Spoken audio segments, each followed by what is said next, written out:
Commissioners, this is Troy, your host. We are live and recording.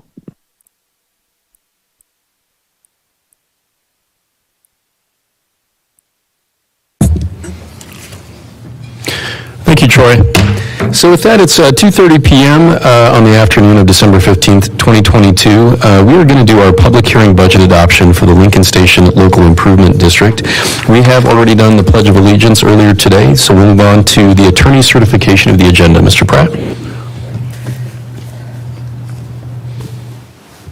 Thank you, Commissioner. This is the Woodmore? This is the Lincoln Station. Sorry, I had the wrong one in front of me. The Lincoln Station, our office has reviewed this. This item had posted notice within the district December 6th and published notice December 8th. This item has been properly noticed, and you have jurisdiction to hear today. Okay, thank you, Mr. Pratt. Do any commissioners have disclosures for items on this agenda? I have none, thank you. No, sir. And I have none either. Thank you very much. With that, we'll move to our consent agenda. Is there any public comment with regard to this item 2A on the consent agenda, either in person or online? Thank you, Commissioner. I have no online comment. Okay, thank you, Troy. And with that, I'll close citizen comment and bring it back to the board for any further discussion and or a motion. Go for it. I have a motion to approve the request in item A of the consent agenda. I will second. So we have a first and second on the floor. Any further discussion? Seeing none, all those in favor signal by saying aye. Aye. Aye, and that motion carries. With that, we'll move to item 3, which is our regular agenda. The first item is a resolution summarizing revenues and expenditures and adopting a budget for the Douglas County Local Improvement District number 07-01 Lincoln Station for the fiscal year beginning on the first day of January 2023 and ending the last day of December 2023. Martha Marshall presenting for staff. Good afternoon, Commissioners. This afternoon, we have resolutions to adopt a budget for Lincoln Station Local Improvement District, and then you also have another resolution to go ahead and appropriate spending for that budget. Thank you, Martha. So any questions for Martha with regard to either item 3A or 3B on today's agenda? I have none, thank you. No questions. Okay. And with that, let me open it up to citizen comment. Is there any citizen comment either in the room or online with regard to either of these items? Commissioner, I have no online comment. Okay, thank you, Troy. And with that, I'll close citizen comment and bring it back to the board for any further discussion and or a motion. If it pleases the board, I do have a motion to approve a resolution summarizing revenues and expenditures and adopting a budget for the Douglas County Local Improvement District number 07-01 Lincoln Station for the fiscal year beginning on the first day of January 2023 and ending the last day of December 2023. Second. So we have a first and second on the floor. Any further discussion? Seeing none, all those in favor signal by saying aye. Aye. Aye, and that carries 3-0.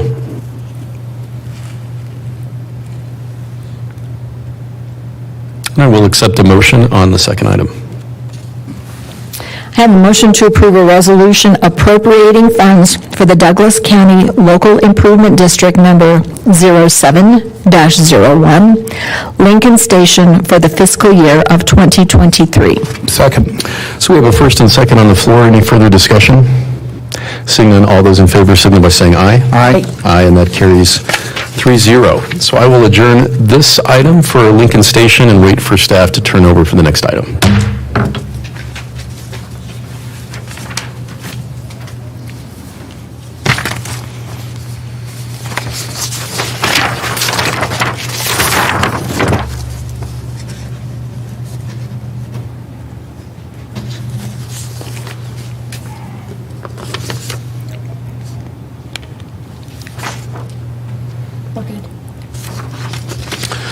Okay.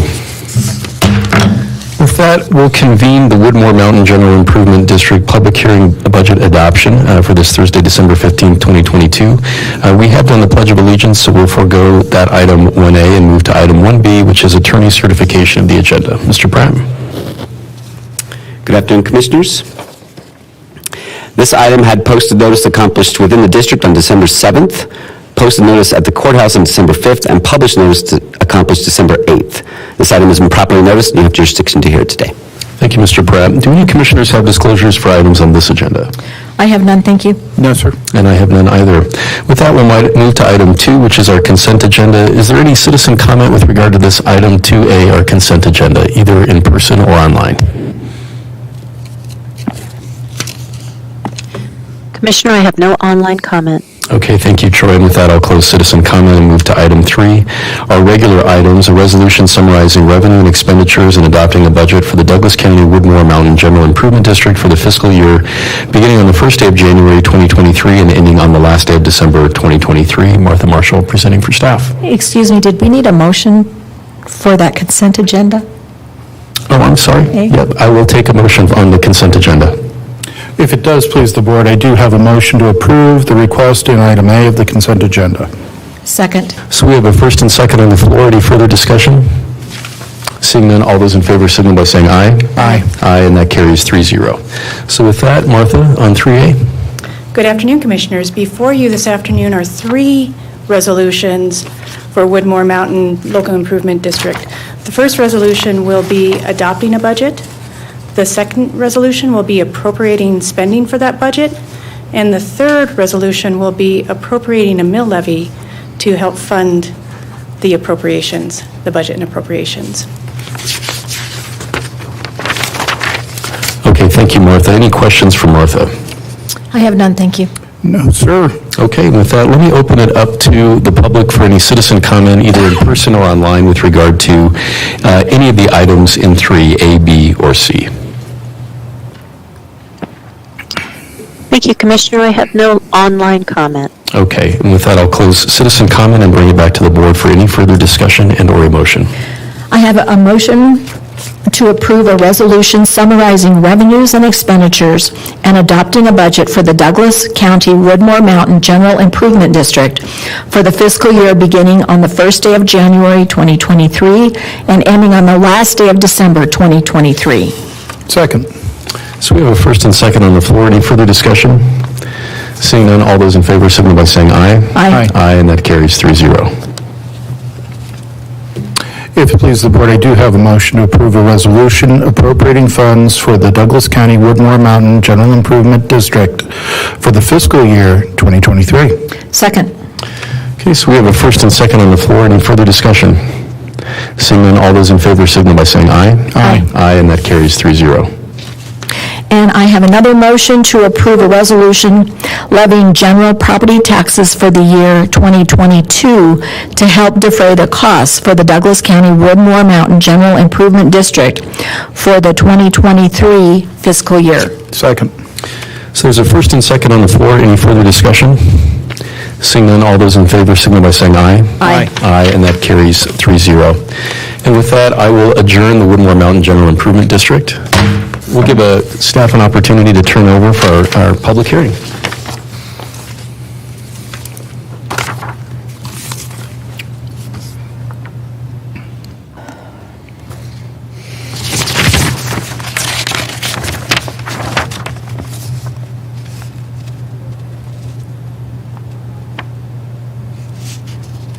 We're good. Okay. So with that, it is about 2:38 p.m. on December 15th to convene our land use meeting and public hearing. If you'll all rise and join me in the Pledge of Allegiance, please.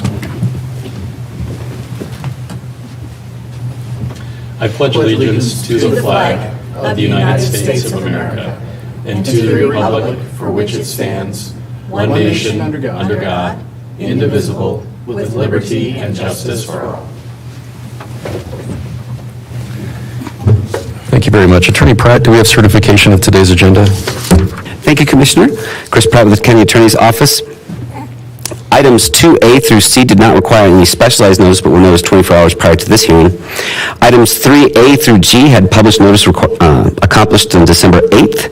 All of these items have been properly noticed, and you have jurisdiction to hear them today. Thank you, Attorney Pratt. Do any commissioners have disclosures for items on this agenda today? I have none, thank you. No, sir. And I have none either.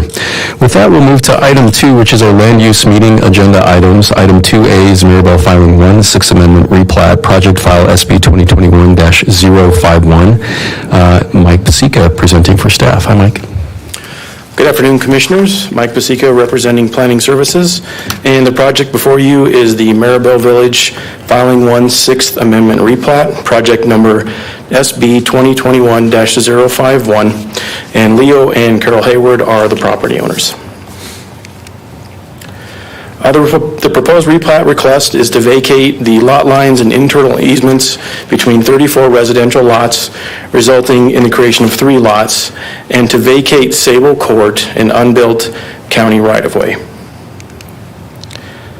The replat process begins with the submittal of an application.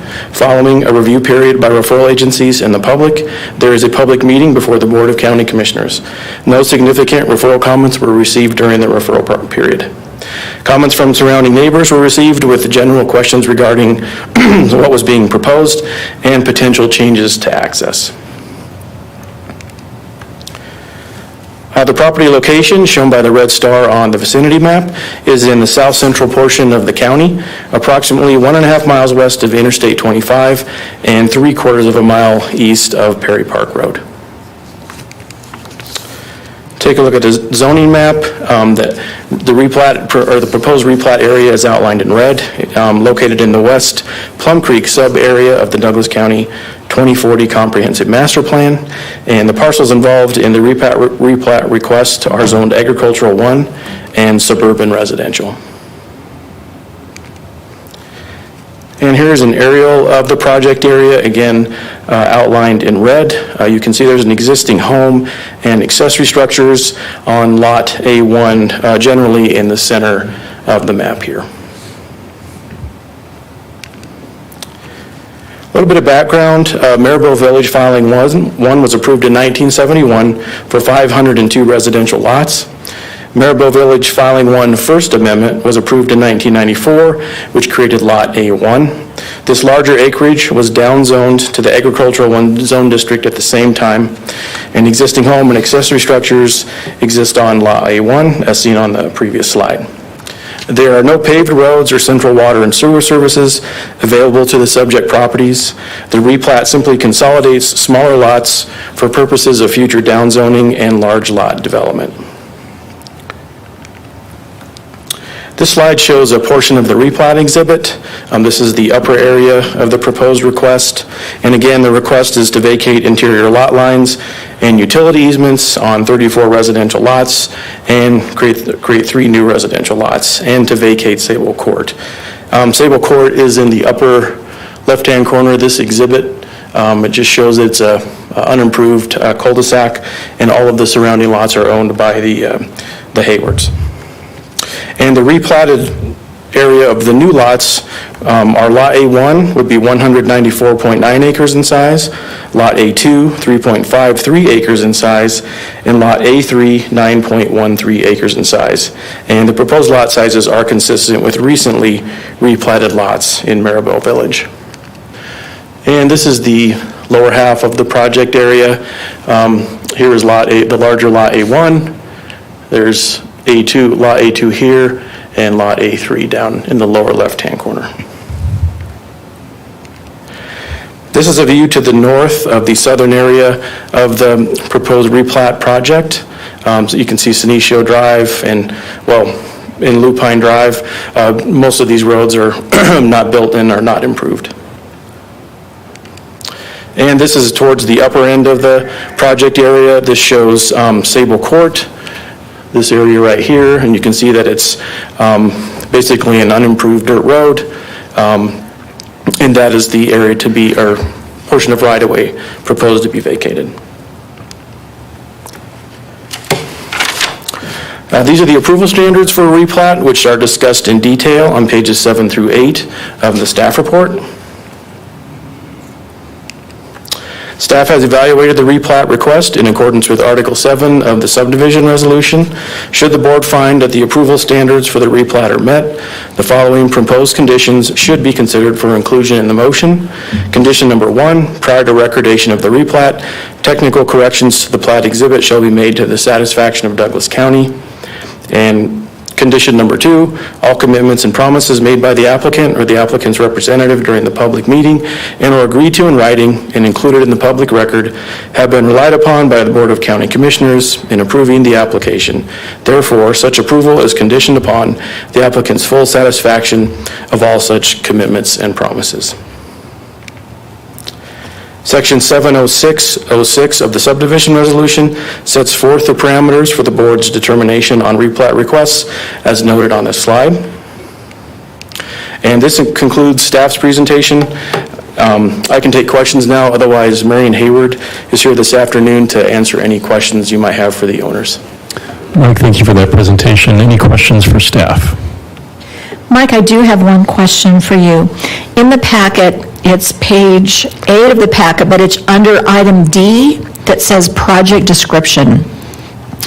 And there's a line that says, if the replat request is approved, then the zone map change request will be processed per section 112. So that means if we approve this today, you automatically will change the zone map, and there's no other process either the county or the applicants need to go through. Is that correct? That's correct, yeah, we would begin that zone map change process with approval of the replat. Okay. But it will come back to you, though. It will go to the Planning Commission and back to the board for final determination. Okay, that was my question. Yep. It will come back to us. This will not be the end of this part. That's correct. Okay. And then I did have one other question. In the packet, there was a gentleman, Gene and Janet Burns, who sent in an email to you that says, this email is to let you know that I oppose the request for this rezoning. I am also not in favor of the request to vacate Sable Court. I will ask the applicants if there was any communication with the Burns. Do you know if there was any communication with the Burns? I do not. I would have the applicant's rep answer that question. I will do that. Thank you, Mike. I have no other questions. Thank you. Thank you. Any further questions for staff? No, sir. I have none either. I'll ask the applicant to approach. If you want to just state your name and address for the record, please.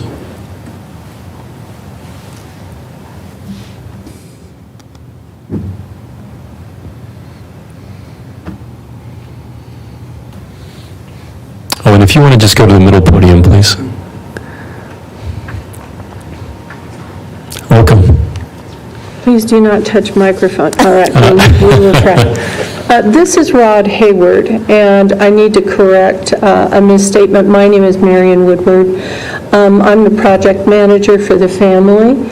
I handle most of the subcontractors, anyone involved in the replat process, and also communicate directly with the planning department, generating most of the documents that the planning department needs to move forward with the project. Mr. Hayward can speak to whether or not he's heard from any of these individuals that have voiced their concerns over the project. I have not. What I would like to expand upon just a moment, if I can, is that these lots are half-acre lots, and as described in Mr. Pasica's outline, they are unbuildable. In almost all cases, they have no water, no sewer, no access, no roads. This was a subdivision that was created probably with great intentions, but over the last 50 years, the lots have basically laid unbuildable or absent from any kinds of improvements. What the Haywards have done as stewards of the land in that particular area, they have continued to purchase these half-acre unbuildable lots and incorporate them into larger areas so that they can actually be accessed, cared for, and maintained. This was approved in comments by the fire department in the Larkspur area, also by Road and Bridge. They don't want to become involved in any other kinds of developments in this area. So this type of land steward who is incorporating these large lots or acreage into their larger areas is basically to the advantage of the county as well as other people that live and travel in that area. Great, thank you very much. Anything else from the applicant? No, sir. Okay, any questions for the applicant? I do have a couple of questions, and is it Ms. Woodward Yes. Okay, thank you for being here. Sure. As I understand this, this is going to create 3 lots, 2 smaller ones and one that's 200 and some acres? Is that right? 194. The new lot A1A would be about 194. Okay, thank you. So the way this is set up, will those 2 smaller lots be able to be used for homes? In all likelihood, no. And the reason for that is that the acreage that is going to be zoned A1 would allow for additional construction. However, the Hayward family has no intention of making any more improvements there.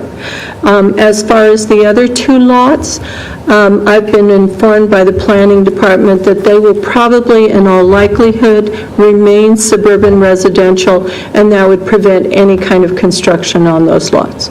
Okay, I just wanted to be clear on that, so I appreciate that. And Mr. Hayward, are you related to Carol and Leo? Yes, they're my parents. Okay. The reason for the 2 other lots being separate is that they're not contiguous to the rest of the property. Okay, thank you. And I will have some comments that I will make after citizen comments, so thank you for being here today. Sure. Further questions for the applicant? No questions. So I just have to ask, are you okay with the 2 conditions as presented? Well, I'm sorry. Right, so they're just, if you want to bring those up.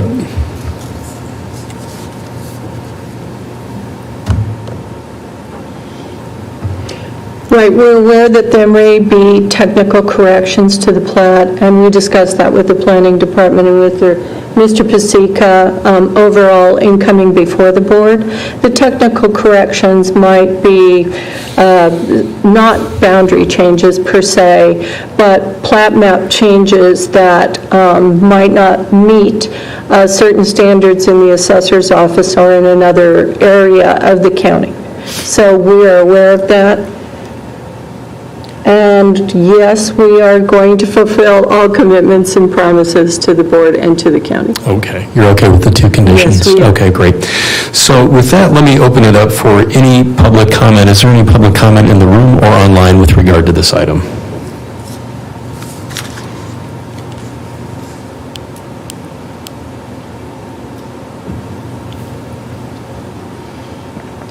Troy, do we have any comment online? Thank you, Commissioner. I have no online comment. Okay, thank you, Troy. And with that, I'll close citizen comment and bring it back to the board for any further discussion and or motion. Thank you. I would just like to make some comments in regard to this area, Maribel Village. So I can't remember, I think it was 4 years ago that Gary Lorenz reached out to me. And he took me down there on a gator, some kind of a all-wheel vehicle or something, and took me throughout that development. And that's when I found out about all these little parcels that would never, ever be buildable. And the other people were going into that area, they were setting fires by having campgrounds, they were illegally shooting. I think there was some bullets that might have gone towards the Hayward's house. It was a dumping ground as well. And I worked with the legislature to get a law passed so we could gate some of those roads to keep the public from going down there and creating a hazard for the neighborhood. And in the process of working with the neighbors on this, I learned that the Dinsmores and the Haywards and others had taken it upon themselves to buy all these little parcels, put them together into a big parcel, and it really is such a huge benefit for the community that, if it's your parents, that they are doing this. So I have thanks for them for helping solve this problem that was created 50 years ago, before the county had requirements that when subdivisions were done, there had to have utilities in place. There will never be utilities in place here.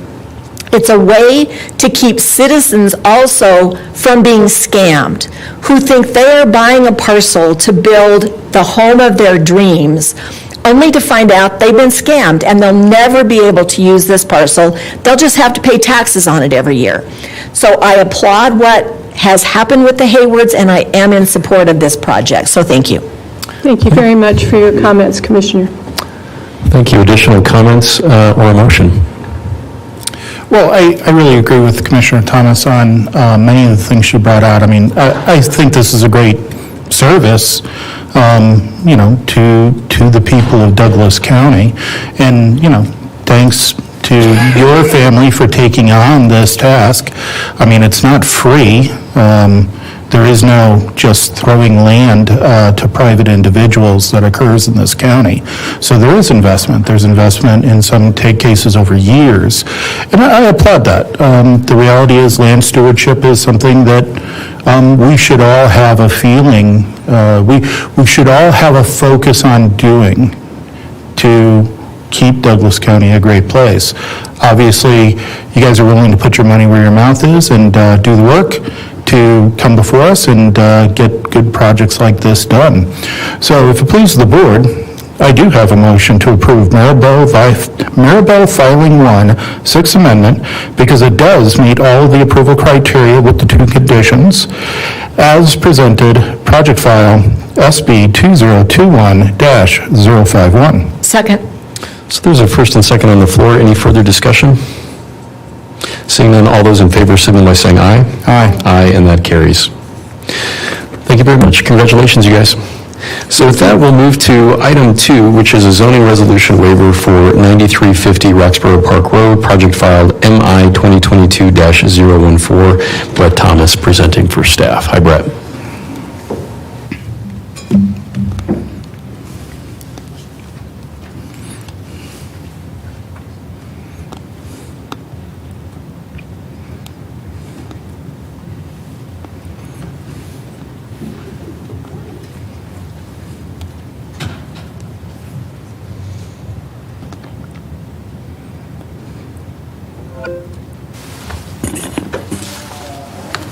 Good afternoon, Commissioners. Brett Thomas, representing Planning Services. The request is a zoning resolution waiver for 9350 Roxborough Park Road. Project number is MI 2022-014. The Sterling Ranch Community Authority Board is the applicant. The specific request is a waiver of certain requirements of Section 22, temporary structures of Douglas County zoning resolution, to allow a site to be eligible for the issuance of temporary permits for temporary construction office trailers and construction material storage within an unplatted area of the Sterling Ranch PD.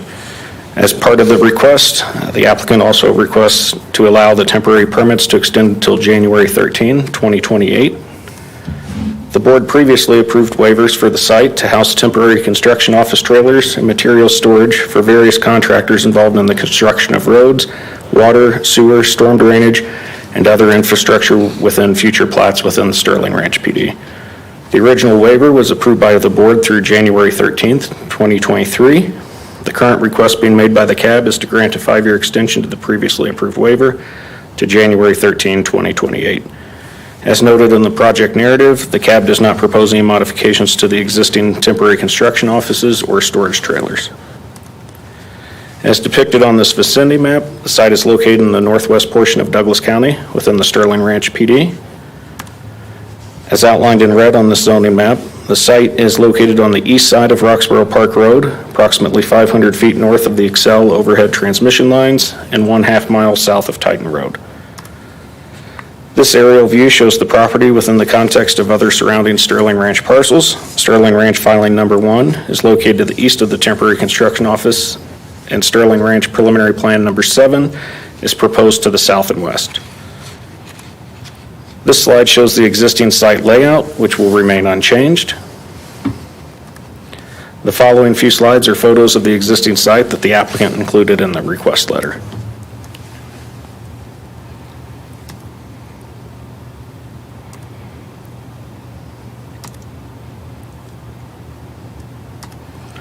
Pursuant to Section 122 of the zoning resolution, the waiver may be approved only upon the finding, based upon the evidence presented, that the following criteria are met. The full staff analysis of each of these criteria is included in the staff report. The location was previously approved for construction office trailers and storage, and no modifications are proposed to the site. The facilities will continue to accommodate construction activities within Sterling Ranch. Staff has evaluated the waiver request in accordance with Section 122 of the zoning resolution.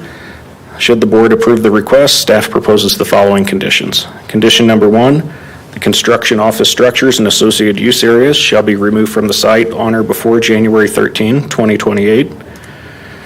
And condition number 2, all commitments and promises made by the applicant or the applicant's representative during the public meeting and/or agreed to in writing and included in the public record have been relied upon by the Board of County Commissioners in approving the application. Therefore, such approval is conditioned upon the applicant's full satisfaction of all such commitments and promises.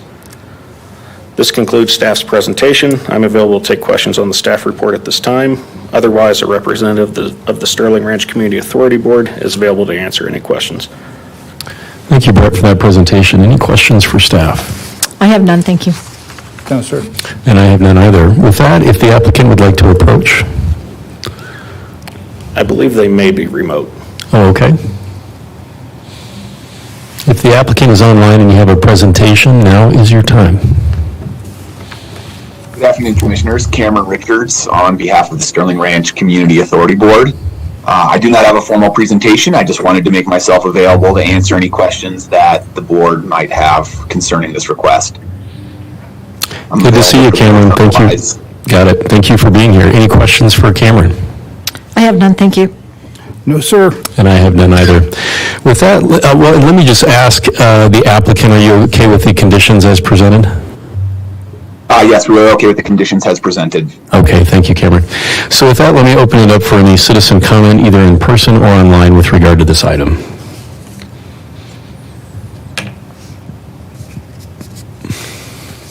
Thank you, Commissioner. I have no online comment. Okay, and with that, I'll close citizen comment and bring it back to the board for any further discussion and or motion. I have a motion to approve a zoning resolution waiver for 9350 Roxborough Park Road because it does meet all of the approval criteria with 2 conditions as presented. Project file MI 2022-014. Yeah, Sterling Ranch is going to be there for a while. I appreciate the CAB bringing forward this opportunity to kind of not spend money just to move things around. That would be passed upon to the residents. Second. So we have a first and second on the floor. Any further discussion? Seeing none, all those in favor signal by saying aye. Aye. Aye, and that carries 3-0. So with that, we'll move to our final item in land use meeting agenda items, which is our item 2C, zoning resolution waiver for Inverness Filing 7, 6th Amendment, Lot 2, First Revision, project file SP 2022-139. Once again, Brett Thomas presenting for staff. Good afternoon again, Commissioners. Brett Thomas representing Planning Services. The request is a zoning resolution waiver for Inverness Filing 7, 6th Amendment, Lot 2, First Revision. Project number is SP 2022-139. Michael Holdings, LLC, is the owner and the applicant is Colorado Christian Academy. The request is for approval of a waiver of the prohibition of school, K-12, and playground and the noise-sensitive zone in Section 1906.02.12 and Table 19.1 of the Douglas County Zoning Resolution. The waiver request is being made in conjunction with an application for a site improvement plan revision for a private school, including both indoor and outdoor use areas. Section 1906 of the zoning resolution lists land use restrictions for each of the noise zones and safety zones in the Centennial Airport Review Area overlay. Specifically, Section 1906.02.12 of the zoning resolution states residential uses and other noise-sensitive uses as described in Table 19.1 are not allowed in the noise-sensitive zone. A copy of Table 19.1 is included on this slide for reference. Under the column for noise-sensitive zone, both school K-12 and playground are identified as use prohibited by this section. Per Table 19.1, school K-12 and playground are allowed within the noise mitigation zone with suitable noise attenuation, including building materials, construction methods, and building design as provided in the International Building Code. As depicted on this vicinity map, the site is in the north-central portion of Douglas County, northeast of the I-25 and Highway 470 interchange. As outlined in red on the zoning map, the site is in the east portion of Inverness, directly west of Centennial Airport Runway 17R35L. The magenta hatching represents the noise-sensitive zone, which prohibits school K-12 and playground, As illustrated on the map, the noise-sensitive zone overlays approximately the eastern two-thirds of the subject property. The noise mitigation zone, represented by the green hatching, overlays the western portion of the subject property. This noise mitigation zone does allow school K-12 and playground with noise attenuation as previously described. This aerial view shows the property within the context of other surrounding parcels within Inverness. To the north is an existing office building, and to the south is a data center. The service road for Centennial Airport is east of the subject property, and runway 17R35L is approximately 450 feet east of the eastern property line. The following few slides include photos of the site. This photo is looking east into the site towards the existing building. This photo is looking west towards the existing building, taken from near the southeast property line. This photo is looking northeast from the site towards Centennial Airport. And this photo is looking east from the existing building towards Centennial Airport. Pursuant to Section 122 of the zoning resolution, the waiver may be approved only upon the finding, based upon the evidence presented, that the following criteria are met. The full staff analysis of each of these criteria is included in the staff report. Specific referral comments on the site improvement plan related to the waiver were received from the Arapahoe County Airport Authority, Douglas County Health Department, and Inverness Architectural Control Committee, Metropolitan District, and Water and Sanitation District. The referral response from the Airport Authority is attached to the staff report, while the referral responses from the Health Department and Inverness were provided under separate cover as supplemental correspondence received after the staff report was finalized. The Airport Authority stated it strongly opposes the development, noted the soccer field would lie approximately 470 feet from runway 17R35L. The airport noted that the site location lies directly under the touch-and-go pattern for the runway and will be subjected to numerous aircraft overflights at low altitudes. The airport identified the associated effects of the aircraft overflights include noise, smoke, dust, fumes, and vibrations. The Airport Authority highly recommended a 7-day noise test using single noise event levels and verification that interior noise attenuation is at or below 45 day-night average. The Douglas County Health Department noted regular exposure to elevated sound levels can have a negative impact on both physical and mental health by increasing the risk of stress, hearing impairment, hypertension, heart disease, and sleep disturbance. The Health Department recommended a noise analysis be conducted to evaluate the potential impact of elevated noise levels on the proposed use. Health Department also recommended the applicant consider how noise mitigation measures could aid in the mitigation of nuisance noises. The Inverness Architectural Control Committee, Inverness Metropolitan Improvement District, and Inverness Water and Sanitation District did not object to granting a waiver, with the stipulation that the school waive any and all future objections to Centennial Airport noise and the expansion of services offered at Centennial Airport, including service to new and possibly louder aircraft types. Staff has evaluated the waiver request in accordance with approval findings set forth in Section 122 of the zoning resolution. The Airport Authority and Health Department recommended additional sound studies be conducted and noise mitigation required and/or verified. Should the board find that all the waiver approval criteria are met, staff proposes the following conditions be included in the board's motion. Condition number 1, all other applicable requirements and approval standards associated with the site improvement plan application, SP 2022-139, currently in process, shall be met prior to final approval of the site improvement plan. And condition number 2, all commitments and promises made by the applicant or the applicant's representative during the public meeting and/or agreed to in writing and included in the public record have been relied upon by the Board of County Commissioners in approving the application. Therefore, such approval is conditioned upon the applicant's full satisfaction of all such commitments and promises.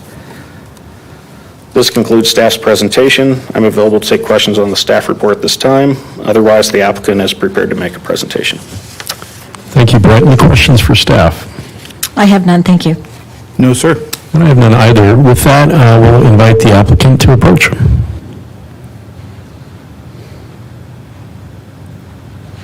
Welcome.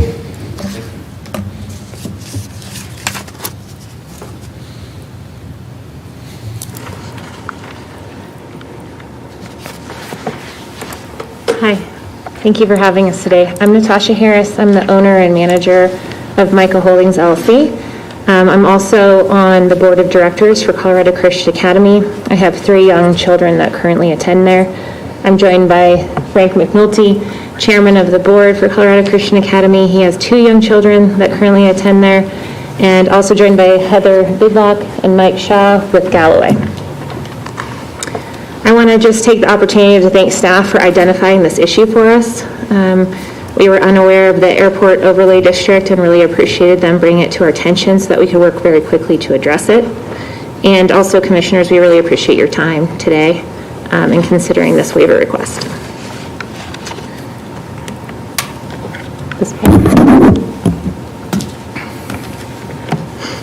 The building that Michael Holdings purchased is 333 Inverness Drive South. And this building location was very appealing to us for numerous reasons. There's multiple points of access, as Brett mentioned, from 470 and I-25. The building footprint is large enough to accommodate the growth that Colorado Christian Academy as a school is experiencing. And it keeps our school within Douglas County, which is a really high priority for Colorado Christian Academy's leadership and school.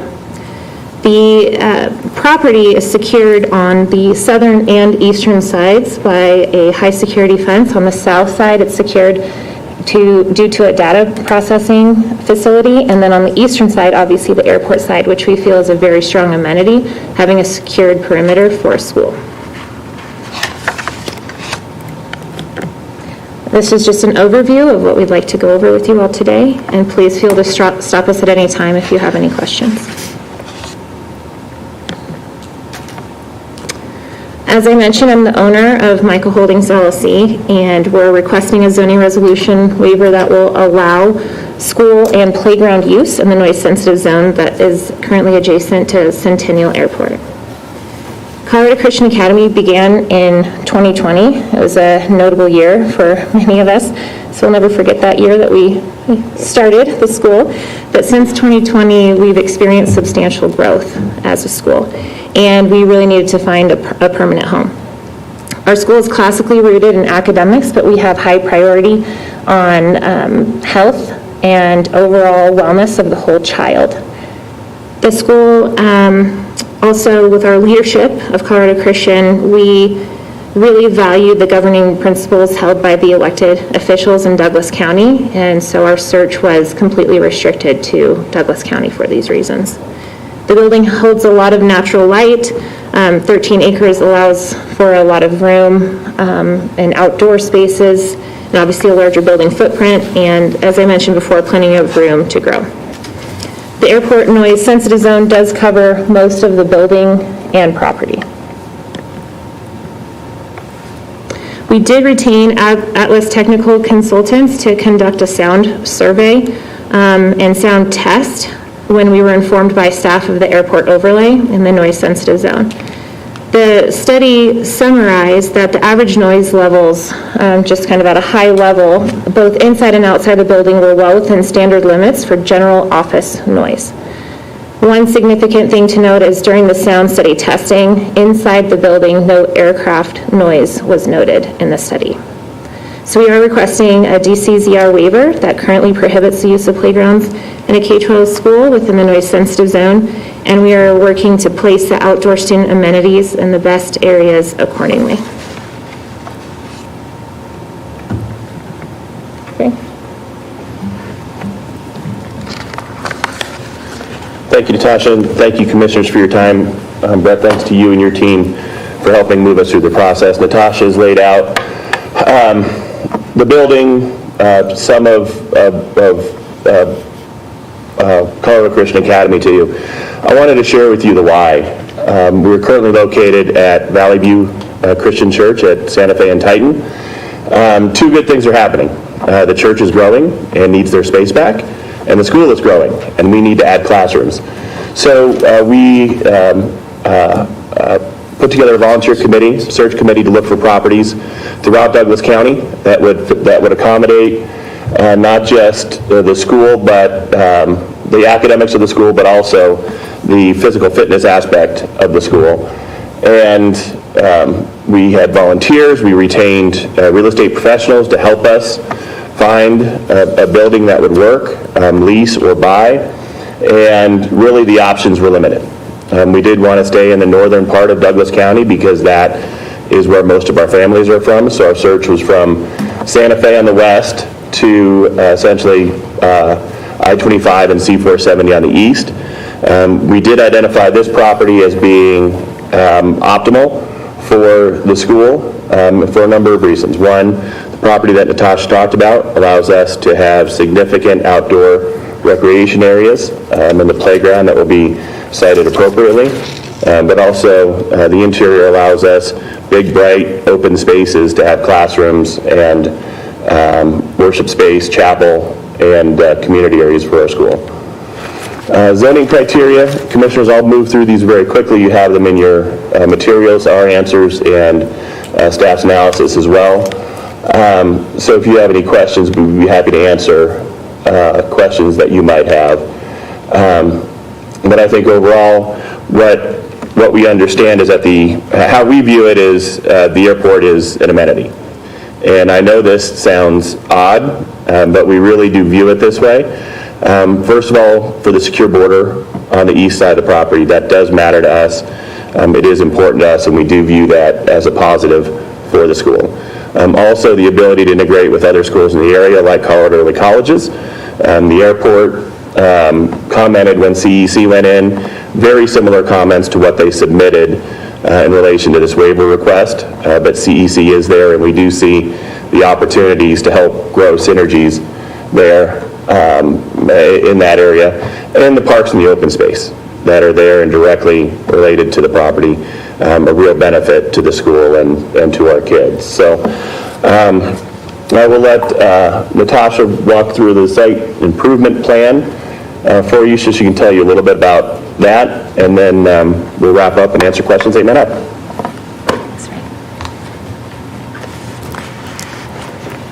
So I'm actually going to read through this while you're looking at the image. It's a little bit easier if you're looking at the conceptual while I discuss how we're planning to build out the site. So the current building is about 140,000 square feet. It's about two 70,000 square feet footprints.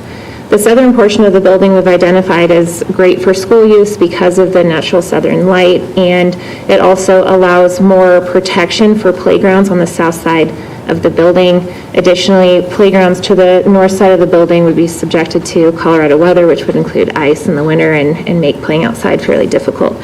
So we did identify the south building for the school. The south parking and the eastern parking dedicated to school use, and the north portion of the building for office use, which would include the parking lot to the north and the parking lot to the west to be dedicated for office use. We're estimating a maximum of 600 students that could fit in that southern portion of the building and 60 teachers for the 600 students. There are some changes to the south side of the building that we're proposing, which would include exterior doors exiting on the west and south sides. That's to accommodate preschool code. And also, we would have the addition of green space and some playground equipment to the south side of the building. The sports field and track located to the east, adjacent to the secure fence with the airport, and we've positioned the playgrounds to the south and the larger field to the east. As I mentioned before, that south side is very protected. It's right next to the building, and the doors exiting this school will go immediately to that playground space, and that's also the quietest area that we identified through the sound study, and that's why we positioned the playgrounds there as well.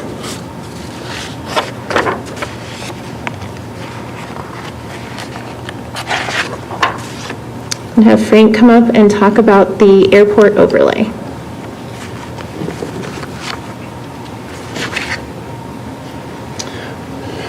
Again, thanks to staff for helping identify this as an issue, and thanks to staff for helping us work through it to get to this point where we're asking you for a waiver.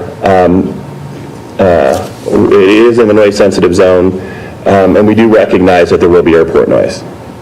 Being that close to an airport, we understand that that is one of the things that happens. Also understand, though, that Centennial is working to bring quieter jets into the airport. A lot of the touch and go that they talk about happens on weekends when training, when pilot classes happen.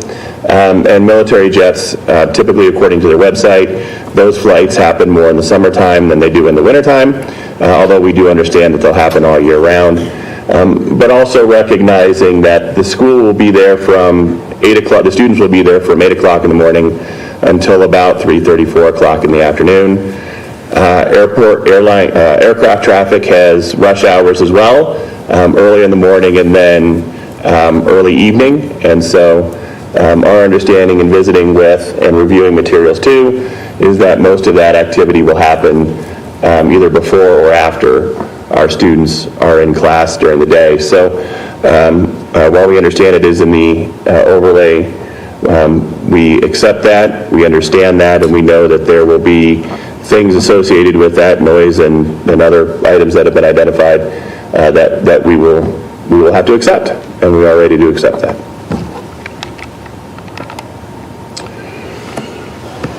Sound steady? Thank you. As I mentioned, Atlas Technical Consultants did perform a sound study for us once staff identified this airport overlay issue for us. They utilized 8 locations throughout the property and 4 on the exterior of the property, and then on the inside 4 locations, and they measured sound in 5-minute intervals across an 8-hour period. We did the 8-hour period because that was similar to what our hours of operation would be for a school at that location. So starting with the outside readings, the minimum outside reading was at 44 decibels, and the minimum average between 46 and 51 decibels. The maximum outside reading was at 81 decibels, and the maximum averaged was between 61 and 73. And they did note in their study that the 81 decibel reading was associated with a heavy construction equipment front loader and not aircraft activity. So the highest overall average for the outdoor readings was at location 4, which I'll show you here. It's in the northeast corner of the property, and that was where that front loader was operating. The FAA declares acceptable sound levels for local communities at around 65 decibels, and Atlas noted in their study that the average of the sound levels recorded at any location did not exceed the 65 decibel threshold. Additionally, we conducted indoor readings, and they had a range from 35 decibels on the minimum up to 61 decibel maximum. The maximum was correlated with a door being slammed, and it was not correlated with any aircraft activity. There were no sounds measured on the inside that correlated with aircraft activity. So luckily we're in a building that has double pane glass and obviously very well constructed, as they did not identify any aircraft noise within the property at all on the inside. And just to give a general understanding of decibel readings, 40 decibels equates to library levels, 44 decibels to the lowest limits of urban ambient sound, 50 decibels at a quiet suburb or a conversation at home, 55 to 65 decibels of normal human speech in conversation in a restaurant, office, or with background music, and 70 decibels with radio or TV audio or the operation of a vacuum cleaner. So as I mentioned before, the study has showed the highest outdoor average decibel rating of 59.4 and the highest indoor at 52 on the average due to the door being slammed, and again, not related to the aircraft activity. So I'm going to let Frank conclude, and then we can open up for any questions. Thanks, Natasha, and thank you, Commissioners. We do ask for your favorable consideration of the waiver request in front of you. It is important to our school, it is important to our children, our students, and it allows us the opportunity to grow. And that's what that's why we're here in front of you today. Staff has circulated in hard copy to you language that we are considering to be included in our enrollment materials so that new families are aware of the airport proximity, and that will be, that or some version of that will be in our enrollment contract as we welcome new families to the school. So again, thanks to you, commissioners, for your time here today. Thanks to staff for their work in getting this ready for you at the meeting here today. And again, open for questions, ask for your favorable consideration. Thank you. Thank you, Mr. McNulty, and thank you as well. Any questions for the applicant? I do. Thank you, Mr. McNulty, and I didn't get your last name, ma'am. Mrs. Harris, Natasha Harris. Mrs. Harris, Ms. Harris, thank you. In the packet is a document from Micah Holdings dated November 14th, and in the back it says, with K-12 facilities already in the area, and with the proximity to parks and open space businesses, etc. So can you tell me what K-12 facilities are already in the area? Colorado Early Colleges. And how? It's just down the street. If we can, your overlay probably.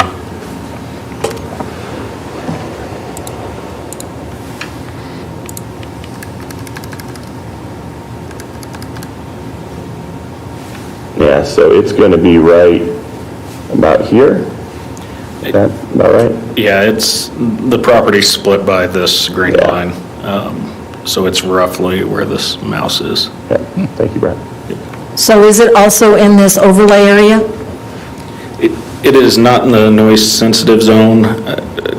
Again, probably half the building or so is in the noise mitigation zone, which would allow a school with noise attenuation. Okay, thank you. So in the packet is the letter from Centennial Airport where they say they strongly are opposed to this development. So can you tell me how you respond to that? Yeah, we expected that. It was a similar response that they provided a similar response to Colorado Early Colleges when they were going through their permitting process. And we understand where the airport's coming from. They don't want people to complain about the airport noise and to become a problem for them. We're here today letting you know that we understand that there is an airport directly to the east of the property in consideration, and that we will make our constituents aware of the fact that the airport is there in our enrollment materials and our enrollment contract. What age students are in this Colorado Early College school? It is first through 12th grade. Okay. When you were going through your presentation, I thought I saw a slide about some of the criteria, but then I don't recall anybody talking about it. Did you talk about the criteria? No, Madam Commissioner, I'm happy to answer questions that you might have, or we can go through those. It was simply out of respect for your time, because that information is already in your packet, but happy to dig into it as much or as little as you please. Okay, I do have a question about 122.03.2, and it says, the granting of this waiver will not be detrimental to the public safety, health, or welfare or injurious to other property. So can you tell me, explain to me how putting a school 470 feet from a runway is not putting people in public safety, in a potential public safety problem? Sure. So there are other zones that Centennial Airport has identified as physical safety areas. We are not in any of those areas that present any undue physical risk to the property. We are in an area that they've identified as being the potential for having noise from the airport. And so it is a noise issue, not a physical safety issue. And having conducted the sound study, reviewed the results of that sound study, we're confident that the exterior of the building falls well within what experts consider safe for excess noise. And for the inside of the building, because of the way in which it is constructed, the windows that were used, the inside noise is no different from any other office building that you would find in any other location. And for the kids playing on the playground, where they don't have the insulation from the school windows and things like that? Yeah, we can hop to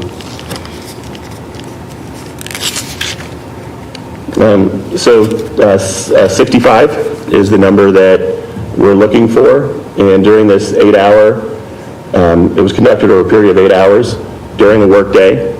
None of the areas that we have bounce above that 65 number, that 65 decibel number that we're looking for. In fact, one of the loudest points in the property was adjacent to the road on the west. And then you look at where you're at back here, closer to the airport property, and it decreases significantly. One of the reasons for that, Commissioner, is because there is a physical berm that runs along here, an earthen berm that runs along here, and the property sits just below that berm that runs there. And I think you said that the study was done on a workday. November 11th was Veterans Day. I know that we were closed, a lot of businesses were closed. Do you think that had any impact on your study? They, in all of their sound readings, noted significant aircraft activity. So we felt confident that it was a realistic measure of the sound. Okay, thank you. I have no other questions. Thank you. Additional questions for the applicant? No, I can see where November 11th would actually be a high-traffic day, because for those private pilots that do have the day off, they're flying. They're going. So I can see where there may have been, if not normal, perhaps even elevated traffic on that day. But I actually have no questions for the applicant. Thank you, Commissioner. You know, I don't have any questions either. I sit on the Centennial Airport Authority and frequently am apprised of noise complaints and issues from the community associated with flight traffic. And, you know, during COVID, many people were at home noticing more sound. We realized through all the sound studies that there were primarily prop planes from the flight schools, and that will continue to occur. I'm a private property rights advocate. I think it's really dangerous when government starts telling private entities what to do with their property. We do have zoning in place for that, and sometimes that can be even too restrictive. My only concern with this remains ensuring that those who would take advantage of this property are properly notified in advance of what they are enrolling in, what they would be exposing their children to. I tend to agree with Mr. McNulty that this could be a phenomenal amenity, especially if there's any sort of synergy with the airport around education regarding aviation. So it could be a real net benefit, but that's not for me to decide. I think that's for the parents and the staff and the administrators and your leadership to determine with full notice. So I'm really encouraged by the draft Exhibit 1 around airport proximity. So how would this be integrated into would it be part of your marketing materials, or how would this be integrated into the notice? It would be part of our enrollment contract. Okay. So they would acknowledge that they've read the statement, they're aware, exactly what the language is in front of you, but we would actually be requiring parent signatures in that contract. Great, wonderful. And that's something you've already agreed to do and you're going to move forward with? Okay, wonderful. Do you have any sense from your students and parents the level of interest in this location and how they currently feel about being this close to an airport? I think we underestimated the excitement, to be honest. We got up as a board and announced it at a chapel, and all the students and teachers were present and several parents, and they erupted in applause. So they're very excited. Well, congratulations on your growth and all of the engagement from those you serve. You know, the reality is the market will decide if this makes sense or not, and you're taking the enterprise risk, not us. If your parents decide, wow, that was a lot noisier than we thought, they will not enroll anymore, and that ultimately lies on you, not us. So I really like the concept. I won't prejudge it before we have any citizen comment. Let me just ask if there's any other citizen or any other commissioner comment on this item. No, sir. Okay. So let me open it up for any citizen comment. Is there any citizen comment with regard to this item, either in person or online? Thank you, Commissioner. I have no online comment. Okay. If I may, Commissioner, briefly, just for the record, the item that has been discussed, the one-page draft labeled airport proximity, has been labeled Exhibit 1 for the record. Okay, thank you, Attorney Pratt. And let me just confirm from the applicant, are you okay with the conditions as presented? Thank you, Commissioner, we are. You are? Okay, great, thanks so much. So with that, I'll close citizen comment and bring it back to the board for any further discussion and/or motion. I do have some further comments I would like to make. Thank you. So I had the benefit of a Catholic grade school and an all-girl Catholic high school education, and 2 of my 3 college degrees are from Regis. So I absolutely support the Christian-based school and education that you are working to develop. I benefited from that greatly, and so that's why I tossed and turned last night, and I had just a very difficult sleep going through all of this.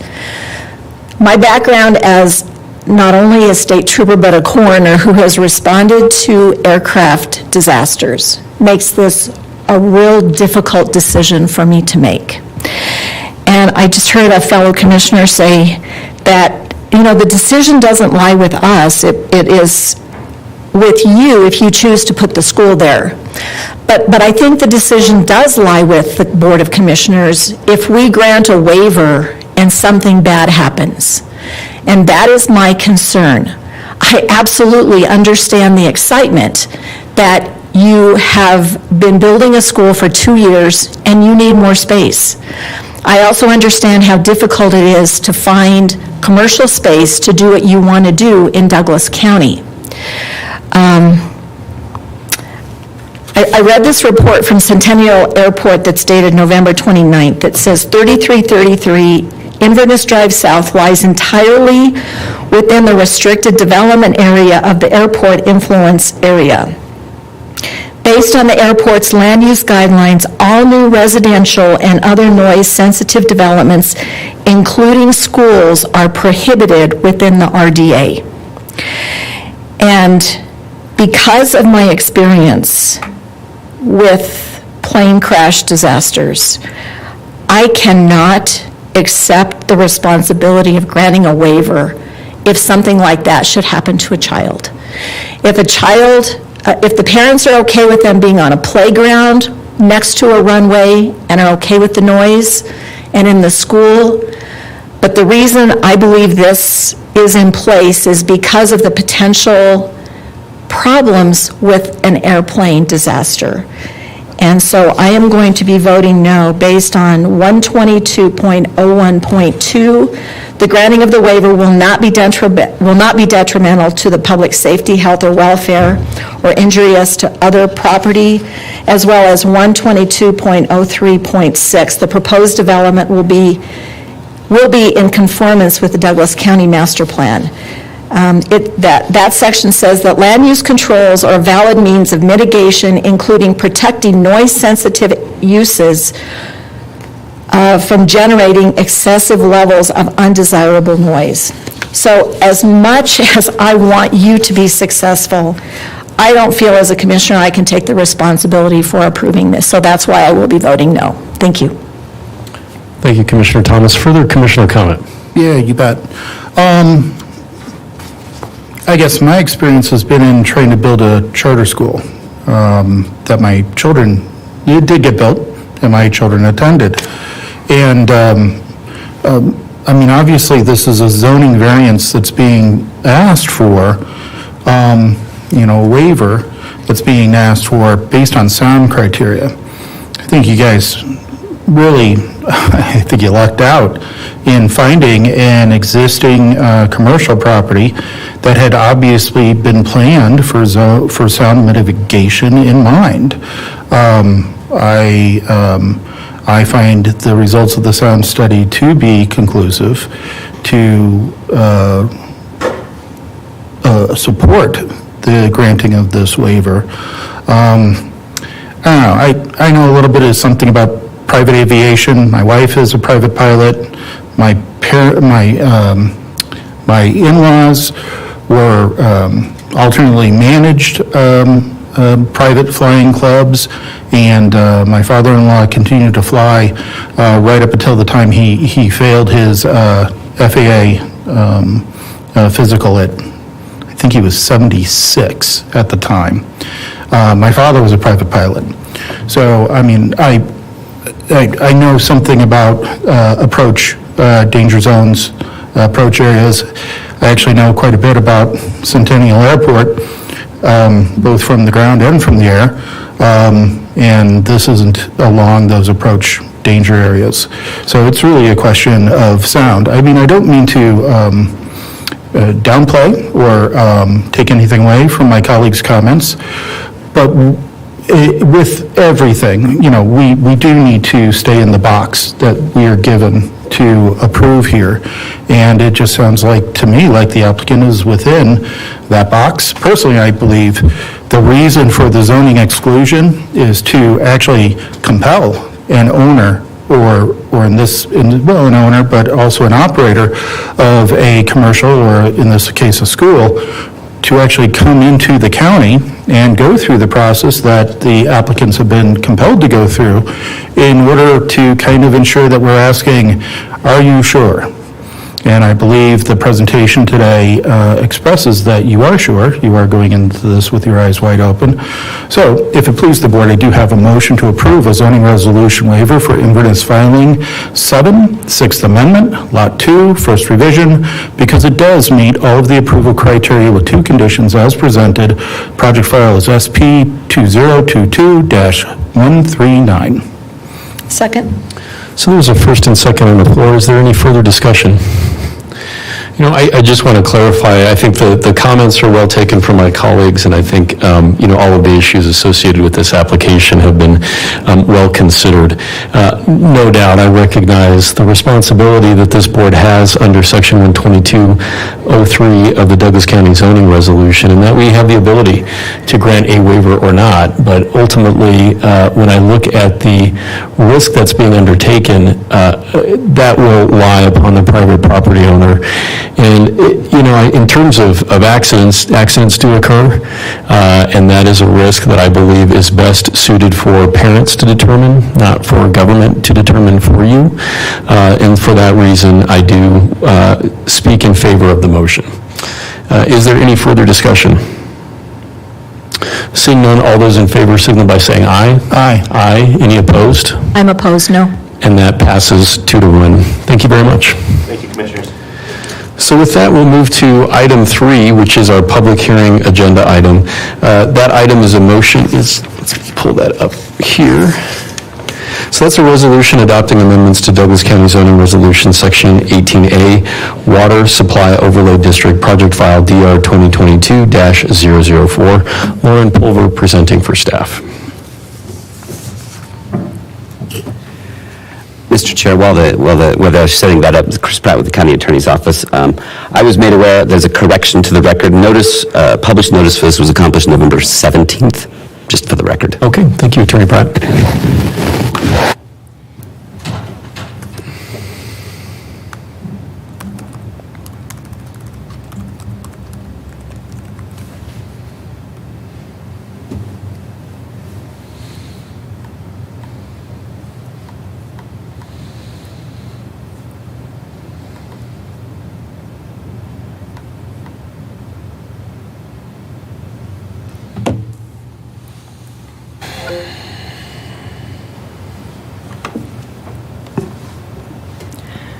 Good afternoon, Commissioners. I'm Lauren Pulver, representing Community Development.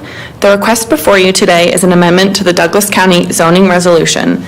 The project number is DR 2022-004. The request is for approval of an amendment to the Douglas County zoning resolution, Section 18A, Water Supply Overlay District.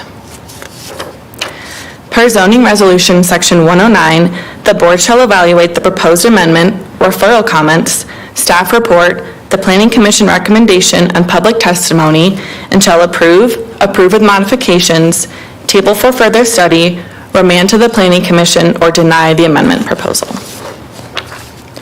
The Board of County Commissioners reviewed opportunities to update Douglas County zoning resolution at a June 27th work session. Staff initiated the amendment and received direction to proceed from the board.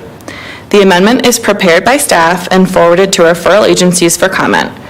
Referral requests are also sent using the county's contact list. The referral period was from August 1st to September 1st. During this time, a public workshop was offered on August 22nd, 2022. At a board work session following the referral period, referral comments and a revised redline copy of Section 18A were presented to the board, and the board approved moving forward with public hearings. Following published public notice, the request is considered by the Planning Commission at a public hearing that occurred on November 21st, 2022. Following the Planning Commission, the request is heard before the Board of County Commissioners. The Planning Commission hearing for this item was held on November 21st, 2022. The Planning Commission recommended to table for further study with a vote of 4-3. The Planning Commission recommended that staff provide additional information describing how referral comments were addressed and to provide information demonstrating the county water consultant's opinion of the proposed changes. Additionally, the Planning Commission was concerned with the limited response from the county's water providers. Staff has provided the board with additional context to further describe how referral comments were addressed, efforts to obtain additional input on the proposed red lines, and how staff engaged with the county's water consultants. Section 18A of the Douglas County Zoning Resolution was first adopted by the Board of County Commissioners in 1998. The intent of the regulations is to provide parameters for determining the adequacy of a new development's water supply in terms of quantity, quality, and dependability as required by state statute.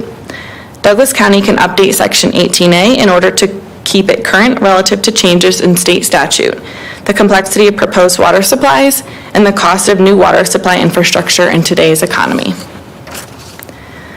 The proposed amendments establish a review process and approval standards whereby a water provider may request established district status from the Board of County Commissioners. Currently, the county's water supply overlay district regulations define 3 different types of water entities: existing districts, new special districts, and non-district entities. Existing districts are those districts established prior to August of 1998. For purposes of the regulations, an existing district may adopt and utilize its own water demand standards if approved by the county as part of one or more development applications. The proposed amendments will replace the existing district category with a new category called established district. This new category includes all previously defined existing districts, municipalities with a population of 25,000 or more, and other water districts and providers which have successfully demonstrated to the Board of County Commissioners that they should be considered an established district through the proposed process.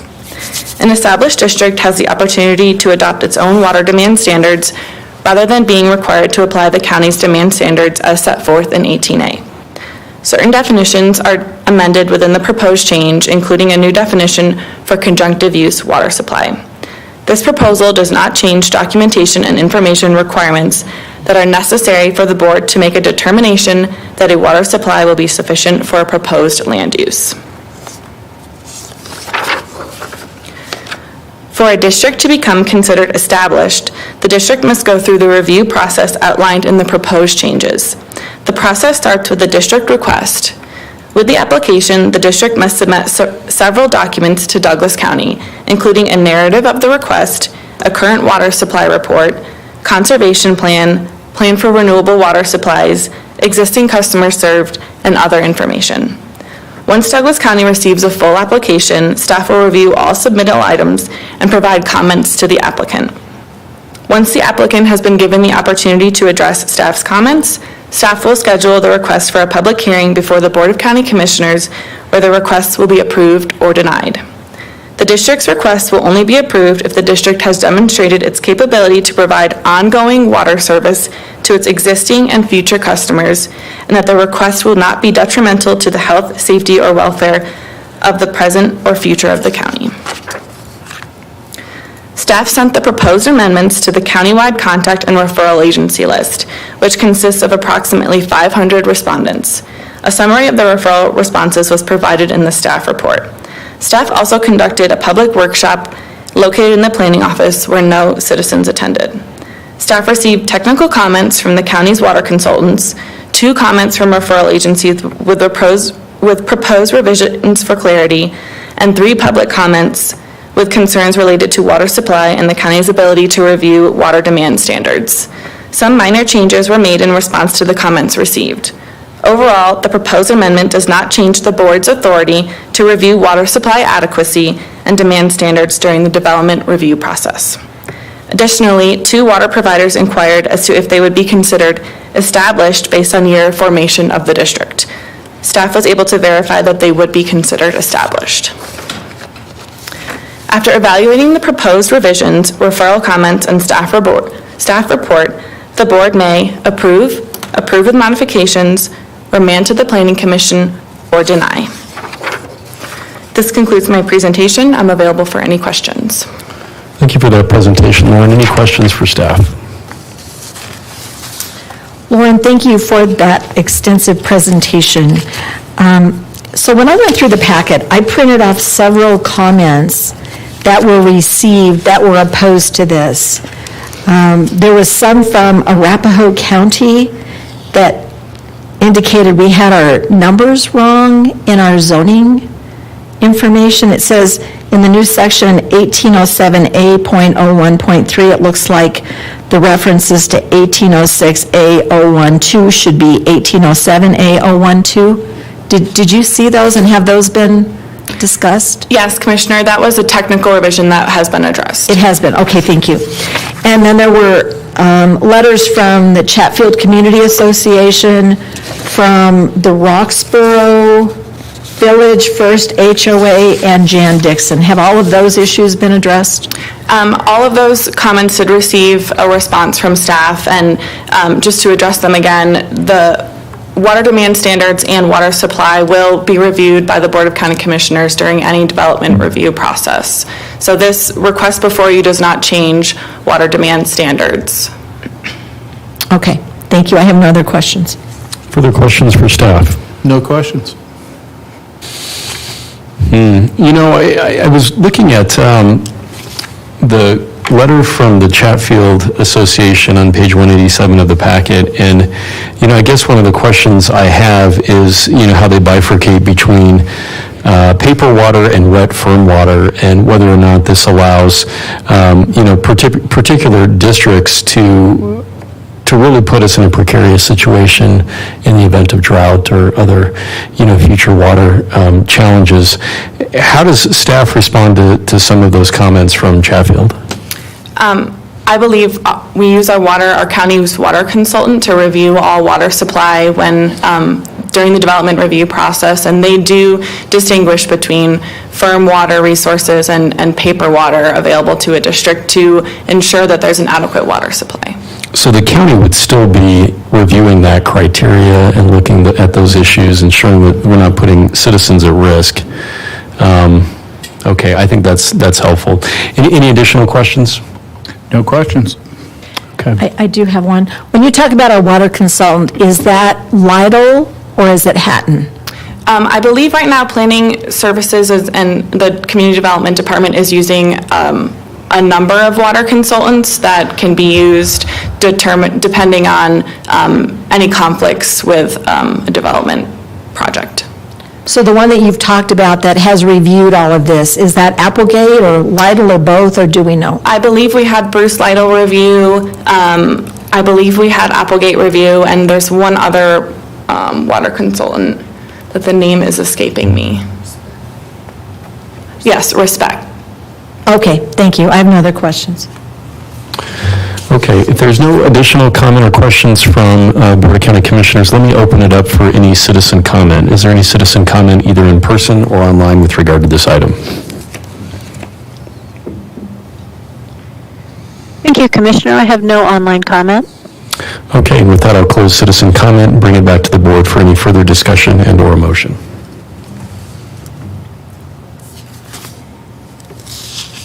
I think the discussion item I would like to bring up is, you know, we did receive citizen comment, and I just ask us to remember, this is a revision to make a change to 18A to allow for an established, okay, as opposed to existing. For those who, you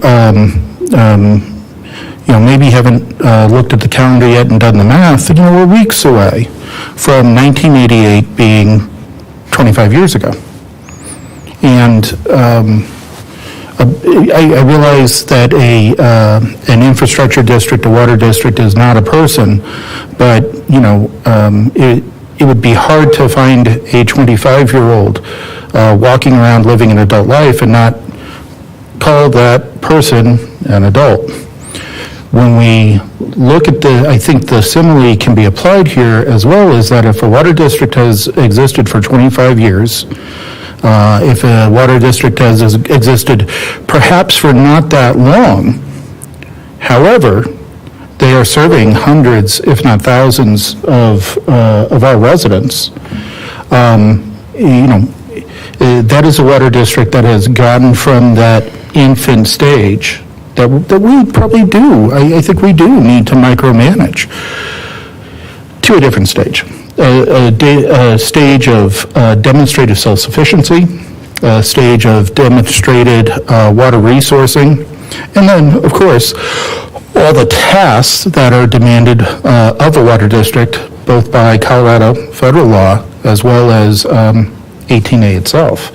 I personally think our predecessors were wise to implement 18A back when they did in 1998. And yes, I do realize there was state laws that helped that formation along, but it was a wise step to take in our headlands county here. This is a place that water comes from. It's not a place that water flows to and pools at, really. So all wise actions, but I think we do need to look at it 25 years down the road as a governance item, as a governance issue. And, we could see new water districts establish themselves in the future. And, there's a significant counterpoint before I make my next point. We do know that there are existing, under the current language, existing water districts that, we've had to intervene on their behalf in order to establish that everything that 18A seeks to establish is relevant for those residents of those districts that are technically existing right now as well. So I think this is fairly benign in terms of ensuring that the spirit of 18A is lived up to, and in terms of ensuring water quality, this is very germane to governance here in Douglas County and the continuation of governance, and in a way proving to all of our stakeholders that we are not, just a government for today. We're not just up here slinging policy based on the day's headlines, but we are a government body for the future, a government body that plans beyond, in this case, a mere 25-year horizon. Well taken, Commissioner Teal. And I'm also pleased and more at ease just seeing the number of checks and balances that staff retains in order to review the sufficiency of the water that's under review. So I do appreciate that. I think staff's done a wonderful job of identifying that and working well with our water providers to identify a good, streamlined position going forward. Any further discussion or a motion? I have a motion to approve a resolution adopting amendments to Douglas County Zoning Resolution Section 18A Water Supply Overlay District Project File DR 2022-004. Second. So there's a first and second on the floor. Is there any further discussion? Seeing none, all those in favor signal by saying aye. Aye. Aye. Any opposed? I said aye. Oh, you said aye. Okay. So that passes 3-0. Thank you very much. So with that, we'll move to item B, which is a resolution summarizing revenues and expenditures and adopting a budget for the County of Douglas for the fiscal year beginning on the first day of January 2023 and ending on the last day of December 2023. Martha Marshall presenting for staff.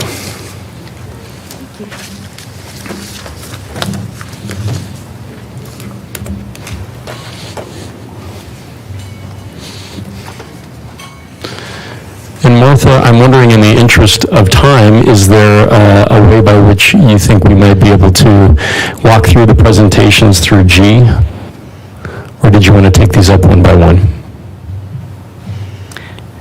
Commissioners, I have a short presentation before we get into the resolutions. Okay. And then we can go through the resolutions exactly like we did Lincoln Station and Okay. Woodmore.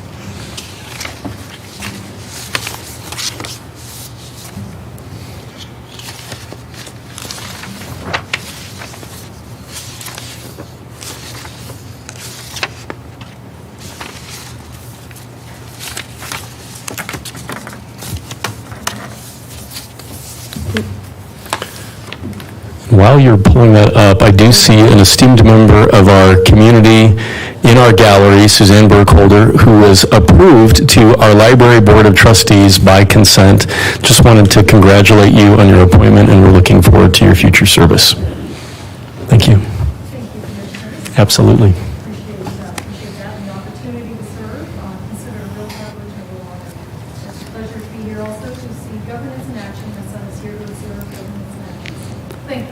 Thank you very much, and you should be very proud of your mom, because we certainly are. Thanks, Suzanne.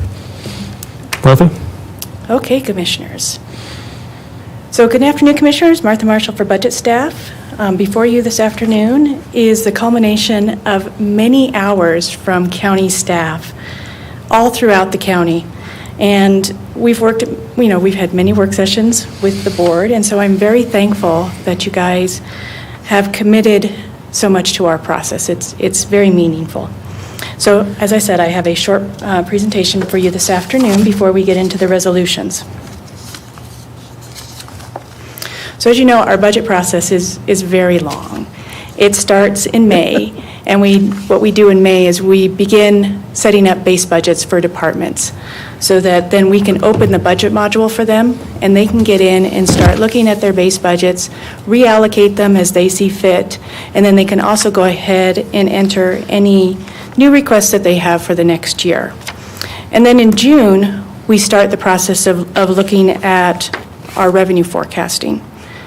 And then we'll revisit our revenue forecasting every year, really through November. And as you know, the revenues are the foundation of our budget.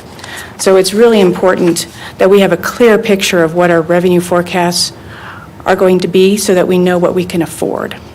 So then we hit July, and then we start pulling in forecasts for our utilities, things like gas, electric, our fleet expenses, what's going on with property and insurance premiums.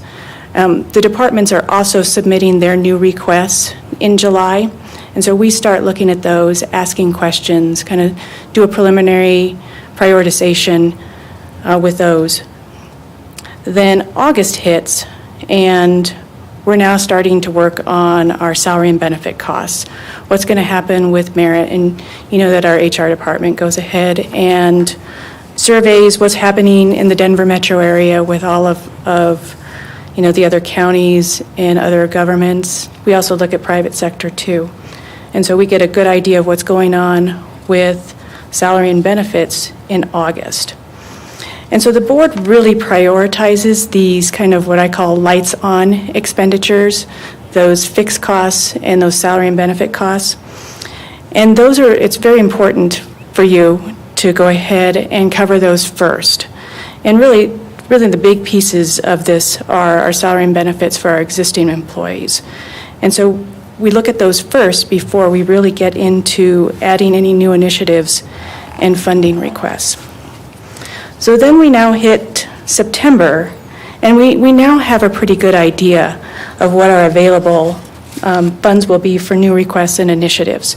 So we can really start refining our prioritization for our new requests so that we could start developing what that preliminary budget looks like. And in September, we start meeting with you, and really from there on out, we kind of start meeting with you on a weekly basis until we really hit the adoption. So we've spent a lot of time together, needless to say, as you're aware.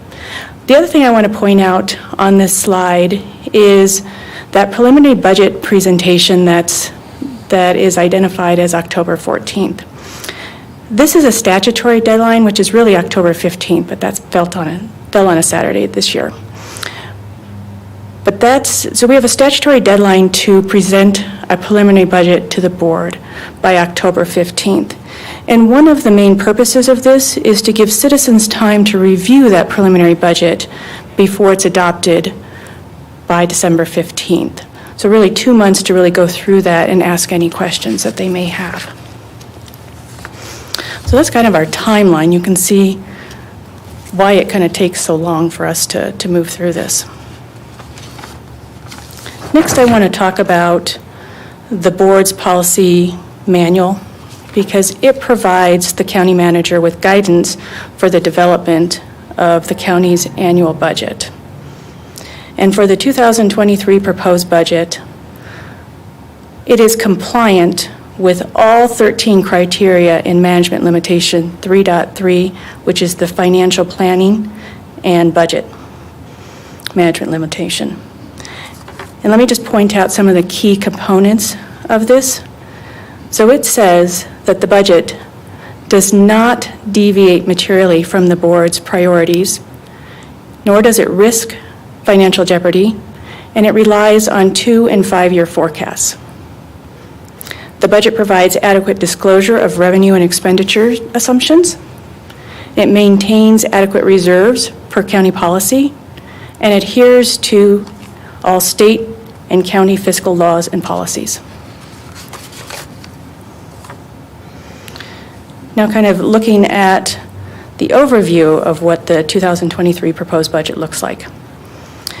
The 2023 proposed budget is $579.6 million. The operating portion of the budget is $239.1 million. This represents a 10% increase, or $21.7 million increase over the 2022 operating budget. And as you're aware, we gauge our growth based on the state's Tabor calculation, which is population growth plus CPI. And so for this year, that number is 9.9%. So we're slightly over, but we have some really good reasons. We've added 27 deputies and 12 and a half FTEs to Parks and Community Development. The one-time initiatives for this budget equal $262 million, and 87% of that is transportation. So this budget also includes $49.2 million of expenditures that are funded with state and federal sources, and those primarily come in the human services area. The county has no debt now.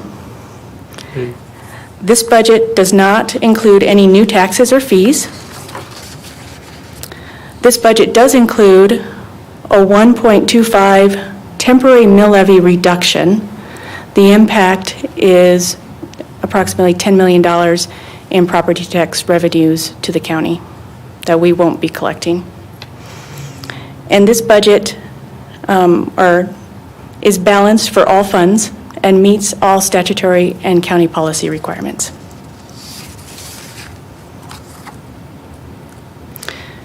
There were some changes to the preliminary budget that's included in the proposed budget. And so here's kind of a list of those. So the funding was added from preliminary to proposed for the 27 deputies, because the board approved those deputies October 10th, 2022. These were mentioned in the preliminary budget, but because of the timing, no funding was included. So the funding has now been included. There was an additional 12 and a half FTEs approved by the board, as well as a 1.5% market movement adjustment. And all of these are detailed in the proposed budget book. So if anybody has any questions, they can go and look at that and see a greater explanation of what those are. So both the one-time and the ongoing expenditures are being funded in 2023 with one-time available fund balance in the general fund. And then for the 2024 forecast, the temporary mill levy tax credit has been reduced to provide ongoing funding for these expenditures. So I want to talk a little bit about the board's guiding principles.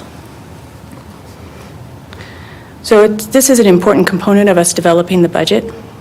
It's the board's fiscally conservative guiding principles, which include avoiding raising taxes or fees, relying on realistic revenue forecasts, maintaining stable reserves, improving the quality of services provided to our community. We go ahead and budget for 1 year, manage for 2, and plan for 5. And we do go ahead and look at matching ongoing revenues with ongoing expenditures. Now, we did go ahead and temporarily suspend this principle to allow for us to add the 27 deputies and the positions in parks and community development, and also retain the 1 1/4 temporary mill levy credit, which is very important to the board to be able to do that. So just to kind of reiterate, we're using one-time available fund balance in '23, and in '24, we are building in those expenditures in the forecast with new revenues.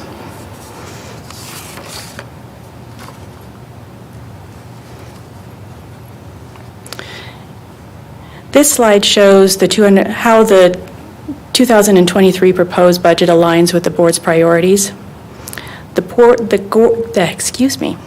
board's core priorities are the foundation for the development of our budget, and these priorities, along with input from the public, inform decisions in this budget. So the proposed budget is available online, and it includes detailed descriptions of all one-time initiatives as well as all the increases in the operating budget for anyone who's interested. And with that, I would be happy to answer any questions the board may have. Martha, thank you so much, and thank you to Kim and your entire staff for your work in that phenomenal presentation. Any questions for staff? Well, the only question I have is, I don't know how the entire staff, you and Kim, got it all done with Louis gone, but for anybody on the video, this is the book that we got this week that I took home last night and looked through. There is so much information here.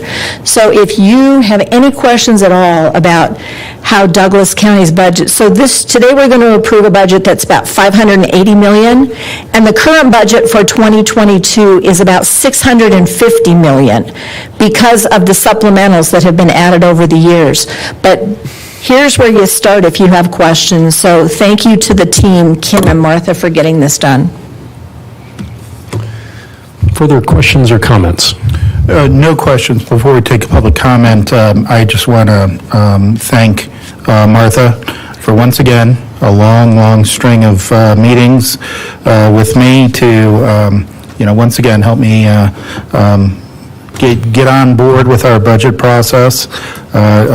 Only my second year, so maybe at least 2 more years of the several meetings, just to make sure that I was grounded out with what we were trying to do and how we were going to do it. So I very much appreciate it. So I really appreciate the cadence of meetings that you all conduct. This is my 4th year of doing it, and I think it really provides ample opportunity for this board to deep dive into each funding category and the way we're expending funds. I think we made some adjustments based upon our emphasis around public safety, around parks, which was a big part of our emphasis this last year for a variety of reasons. Martha, can you share with us, obviously we have a new set of elected officials that are being sworn in January. For the public and for our benefit, can you identify how we might be revisiting priorities for those new elected officials next year? So yes, we decided that for the most part, we would pause on any requests for the newly elected officials or those departments with newly elected officials and bring those back up first quarter of 2023, which will really allow folks to kind of get in, look at their budgets, see what they might need, how they want to change things. And so we do plan on revisiting budgets first quarter to take a look and see what might be identified. Martha, thank you for that. I just think that's critically important because we just had a significant election and hundreds of thousands of voters went to the polls to identify individuals that would reflect their priorities. So it's important, I know this board, to ensure that those new voices have an opportunity to be heard and set their priorities. So thank you for that. Any further question or comment? Okay, let me open it up for citizen comment. Is there any citizen comment in the room or online with regard to this item? Or any of the items that are remaining in 3? Thank you, Commissioner. I have no online comment. Okay, and with that, I will close citizen comment and bring it back to the board for a series of motions. Before we, oh, Martha, you closed it down. I can bring it back. It's super easy. Martha, could you please go to the pie chart that you displayed that showed how we're dividing, how we're spending to our priorities? You know, I think one of the best gifts I got in my prior gig in elected office was having our town manager, Dave Corliss, here in Castle Rock, walk in on the first day of budgeting and say, budgeting is about priorities. And then, once we set the priorities, then we get down into the nitty-gritty and all the way down to the line item on what those priorities really mean when they hit the ground in terms of providing services and good governance for the people of Douglas County. So I like these priorities. I like how we've worked on this budget to establish these priorities. I already thanked you, didn't I, Martha, for helping this member of the board to make sure that the priorities that have been communicated to me by our residents and are captured in this budget. And if it pleases the board, I do have a motion to approve a resolution summarizing revenues and expenditures and adopting a budget for the County of Douglas for the fiscal year beginning on the first day of January 2023 and ending on the last day of December 2023. Second. So we have a first and second on the floor. Any further discussion? Seeing none, all those in favor signal by saying aye. Aye. Aye, and that carries 3-0. I have a motion to approve a resolution appropriating funds for the County of Douglas, Colorado for the fiscal year 2023. I'll second. There's a first and second on the floor. Any further discussion? Seeing none, all those in favor signal by saying aye. Aye. Aye, and that motion carries. I do have a motion to approve a resolution levying general property taxes for the year 2022 to help defray the costs of government for the County of Douglas, Colorado for the 2023 fiscal year. Second. There's a first and second on the floor. Any further discussion? Seeing none, all those in favor signal by saying aye. Aye. Aye, Aye. and that motion carries 3-0. I have a motion to approve a resolution summarizing revenues and expenditures and adopting a budget for the Douglas County Law Enforcement Authority for the fiscal year beginning the first day of January 2023 and ending on the last day of December 2023. Second. There's a first and second on the floor. Any further discussion? Seeing none, all those in favor signal by saying aye. Aye. Aye. Aye. And that carries 3-0. I do have a motion to approve a resolution appropriating funds for the Douglas County Law Enforcement Authority for fiscal year 2023. Second. There's a first and second on the floor. Any further discussion? Seeing none, all those in favor signal by saying aye. Aye. Aye, and that carries 3-0. And finally, I have a motion to approve a resolution levying general property taxes for the year 2022 to help defray the costs of government for the Douglas County Law Enforcement Authority for the 2023 fiscal year. Second. There's a first and second on the floor. Any further discussion on this item? Seeing none, all those in favor signal by saying aye. Aye. Aye, and that carries 3-0. Again, thank you very much. The next land use meeting public hearing will be held on Tuesday, January 10th, 2023 at 2:30 p.m. We are adjourned.